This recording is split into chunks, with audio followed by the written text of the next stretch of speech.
Back to my channel. So now I'm explaining the peripheral histology of peripheral nerves. So to understand the histology of peripheral nerves, we should learn the classification, so anatomical classification of nervous system. So what are peripheral nerves and where they are present. So anatomically the nervous system is classified into two, that is central nervous system and peripheral nervous system.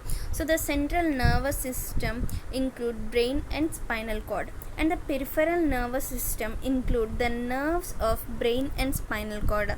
So we have 12 pairs of cranial nerves and 31 pairs of spinal nerves in peripheral nervous system. So the peripheral nerves are the bundles of axons in the peripheral nervous system are called peripheral nerves. So we have 12 pairs of cranial nerves and 31 pairs of spinal nerves, and these nerves, on that there are bundles of axons now to form nerves. So these bundles of axons in peripheral nervous system are called peripheral nerves. So each nerve fiber has a characteristic feature of a Schwann cell which forms myelin sheet and a basal lamina. So every nerve fiber have a Schwann cell and a basal lamina, and these nerve fiber which consist of a basal lamina and Schwann cell, and these both are enclosed by a thin sheet of connective tissue called endoneurium. Remember this point, guys, endoneurium. So remember all of these points. Where histology we need at least 6 to 7 points for a 4-mark question. So you should learn all these points and apply in your exams. So the fibers together. So I want to do some pictorial representation. So I will write here. So one nerve fiber which consists of a Schwann cell and basal lamina, you can see here, this is one nerve fiber which is enclosed by a thin sheet of connective tissue, and I call this, so this sheet of connective tissue is called as endoneurium. So remember, this is endoneurium. So there are many nerve fibers like this. So we have, I can draw here 3. So these nerve fibers are enclosed by a connective tissue, and that is called as perineurium. So that is called as perineurium, and this is called where a bundle is formed by together by nerve fibers, and this bundle is called fasciculae. So this bundle is called fasciculae, and this bundle is called fasciculae, and is covered by a thin sheet of connective tissue, and it is called as perineurium.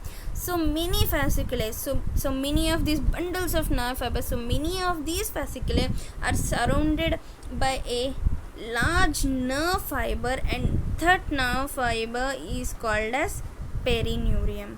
So remember all of these points, what is endoneurium and what is perineurium and what is epineurium. So I have said you what is epi, peri and endoneurium. So epineurium, perineurium and endoneurium have blood vessels which supply the nerve fibers. So these thin sheets which surround the nerve fiber have blood vessels. So in osmium stained preparation, myelin sheet stains black. So we can see in one picture I have kept for you. So you can see this is osmium stained peripheral nerve. You can see the myelin sheet where all have Schwann cells and all are myelinated. So we have a black color view in microscope when it is stained with osmium. So remember this point also, and in your exams you should draw this LS and TS of peripheral nerves like this only, not this diagram where you can see which is stained by eosin HND pencils, not this one. I think you have understand thoroughly what is epineurium, perineurium and endoneurium. So this is all about peripheral nerve, guys. I think you have understand so thoroughly. If you like this video, please do subscribe to my channel and hit the thumbs up button. Thank you for watching, and do comment how much did you understand. If you think I say very few points, but these are very enough for this histology question, guys.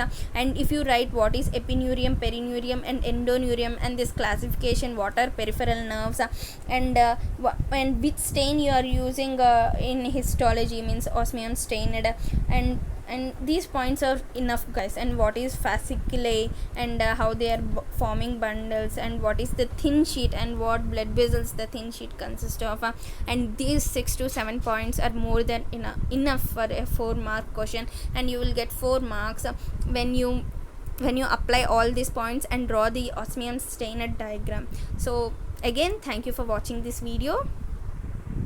Do comment.